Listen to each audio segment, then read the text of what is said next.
So I wanted to talk about something because I just got off a live call that I did with two of my best friends and business partners in coaching, and we did for our teams. And we were talking about something that I think is really important to talk about, which is fear. And fear is such a big deal to a lot of us, and it is still, like, for a long time I let fear control my life. So I wanted to talk about this because a lot of you guys see me always talk about coaching, or you see me talk about my fitness or whatever, but you didn't see where I was before I started. You didn't see the girl who was scared and who said no to coaching not once, but twice. So a little bit of my backstory, if you don't know it. If you do, this might be like a repeat.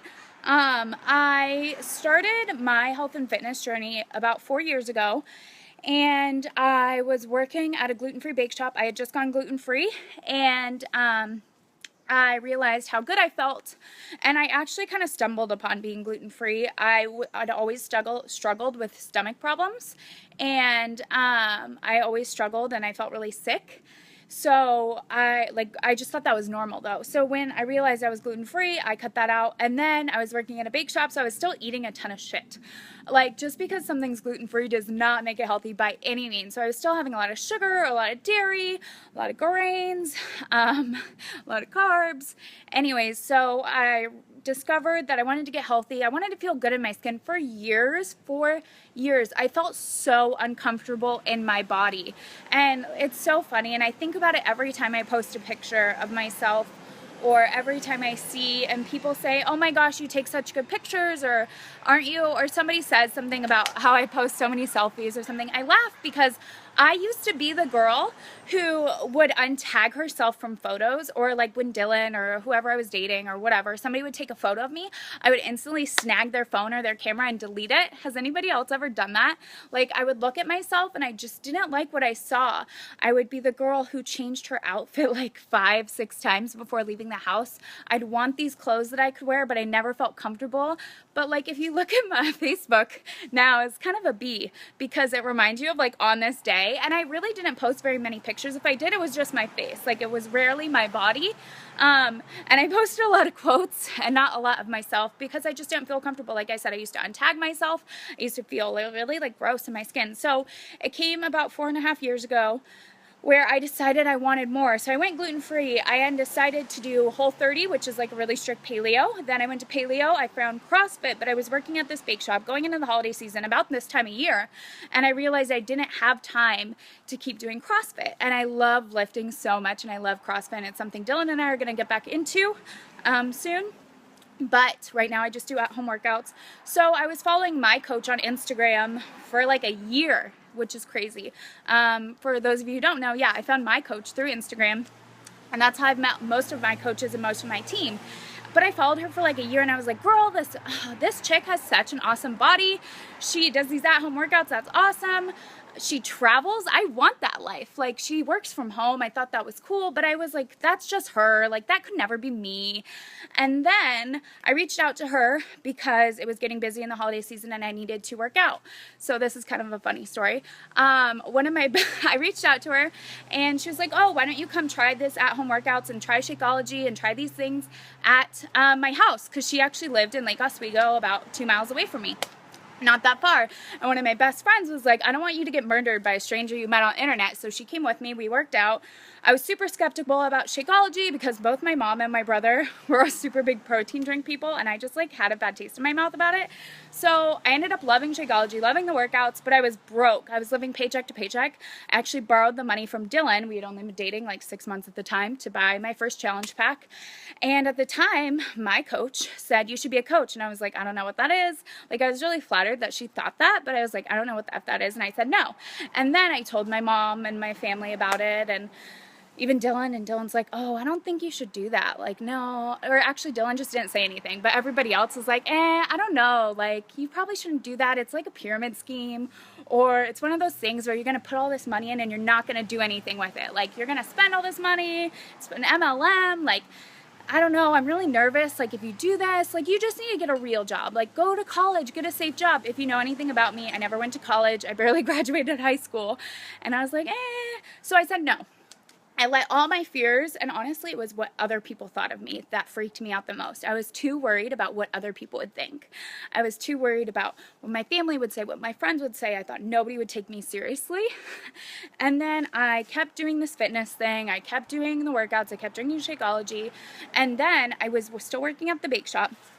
And I got into this really bad place. I was miserable. I was going home every day and crying. I had a mean boss.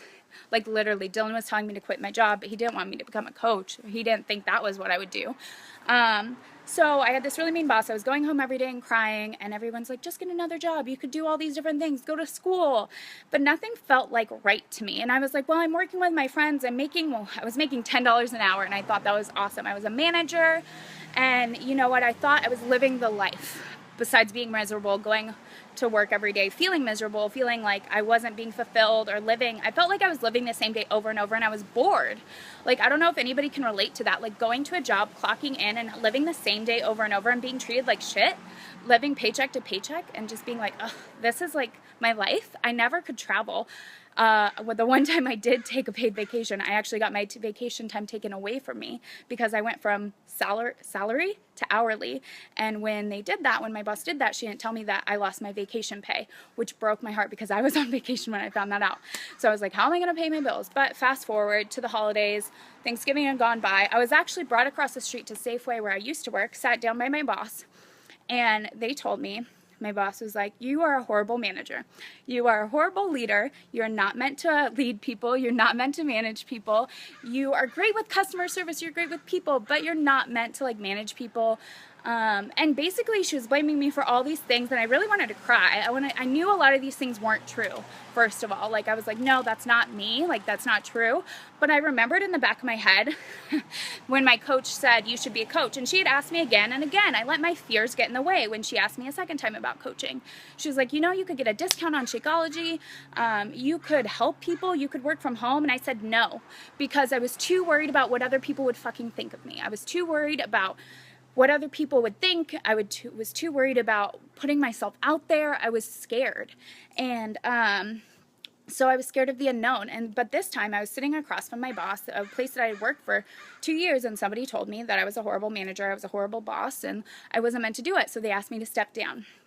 And at that moment, I remembered my coach saying in the back of my head, you should be a coach. And I said, you know what? F it. I've been working so hard for somebody else. I was giving sweat, love, and tears to this other job, and I got jack shit from it. Like, I wasn't getting anything from that job, so I decided to leave. I left that meeting, and I texted my coach, and I was like, you know what? I really don't know what coaching is. I know I've said no to you twice, but I want in. And I found another job. I ended up quitting the bakery. I got another job. And it took me like 4 months into actually coaching. Like, I was a coach for 4 months before I started to actually work my business.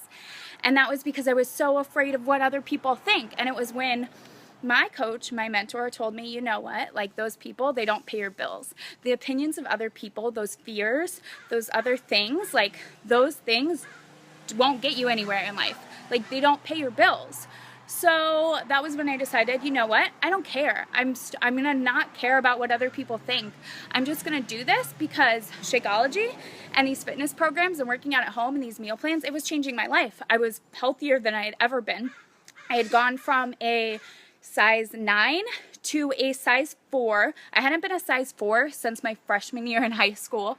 I had lost 20 pounds. And I was like, why the heck won't I share this? Why do other people's opinion matter? Honestly, like, why do other people's opinion of me matter? If I could help one person, if I could inspire one other person and show them that this can change their life and that this makes me feel good. And as a coach, I don't believe I'm a salesperson. I will tell you that right now.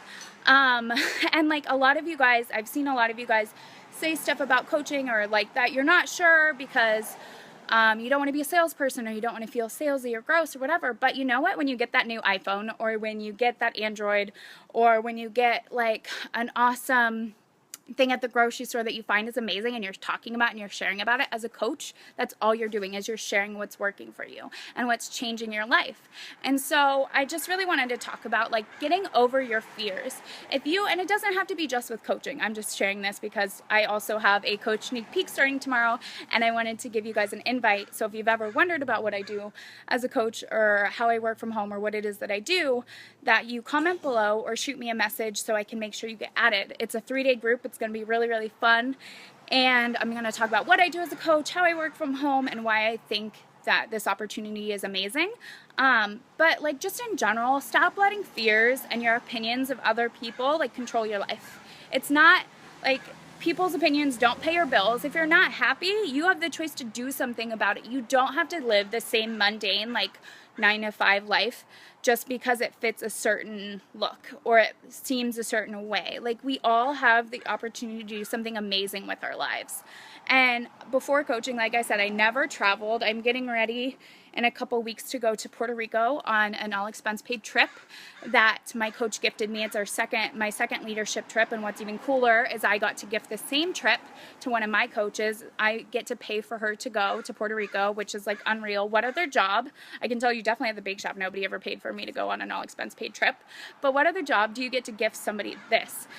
And like, just for hard work and helping other people, and it's just something that I'm super passionate about. And I believe that if I let my fears like dictate me, or if I was so worried about what other people's opinions, like, I wouldn't be in this spot. I wouldn't be as happy as I am. I wouldn't be as healthy as I am. I wouldn't be as fit as I am. Like, coaching is my accountability. If I wasn't showing up for you guys, and if I wasn't posting sweaty selfies all the time, like, you're probably, when you see my sweaty selfies, sometimes imagine people are like, oh, another sweaty selfie or another workout video or whatever. I do it for my own accountability and hopefully to inspire some of you. But it's to keep myself on track and to keep me going. And the cool thing about being a coach and what I do is I get to put myself first every day. And it's not like that job when I worked at retail where I was like the last person that mattered. I get to put myself first. I get to better myself through personal development and through working out and just loving myself. And that's my job, is I get to put myself first. And it's a really cool thing, because I think a lot of the times we're so worried about other people that we get so distracted and we forget to take care of ourselves first. But it's like that oxygen mask rule when you're on an airplane. Put your oxygen mask on before you put somebody else's on, because once you help yourself, you can better help other people. And that's why coaching is so freaking special and so cool. But I wanted to share why I said no to coaching twice, because a lot of you guys probably see me and you assume that I just decided to do this. When I did decide to do it, I came in it because I wanted to build a home-based business. I wanted to work from home. I wanted to quit my retail job, and I was done being miserable. I was done working retail, especially in the holidays. If anybody works retail and has gone through a holiday season in retail, especially like a mall, you feel me here. It's miserable. I was done with that, and I wanted something more, and I decided I was over what other people thought, because that wasn't getting me anywhere. I was just feeling worse, and I wanted to put myself first and say, fuck everybody else. Not really, but I decided that I mattered, and because I mattered, I could help other people. And so that was something really cool. And I just want to share with you guys, I hope you're having an awesome Sunday night. Like I said, tomorrow kicks off my next coach sneak peek, and if you are curious about why I'm talking about coaching all the time, you should get in this group. I mean, what else you learn about what I do? You're curious what I do. I have people write on my social media, do you actually work? Like, I've had a family member be like, so does Dylan support you? No, I support myself. But I mean, we share bills and stuff. Anyways, I hope you guys are having an awesome Sunday night. I almost said Saturday. And that you do some meal prep and do something for yourself tonight. I still have to get my workout in, and I'm really excited to start off a new week and just get closer to going to Puerto Rico, because I'm really excited for this trip. You guys are going to be seeing way too much spam when I'm there, just because I'm going to be with a bunch of other coaches. Well, actually not a bunch. I think there's 9 or 8 of us, because it's our leadership retreat. But it's going to be really fun, and I just want you guys to see the possibility that I didn't see until I decided I was ready to see it. So have a great Sunday night. Thank you guys so much for hopping on, and I will see you later.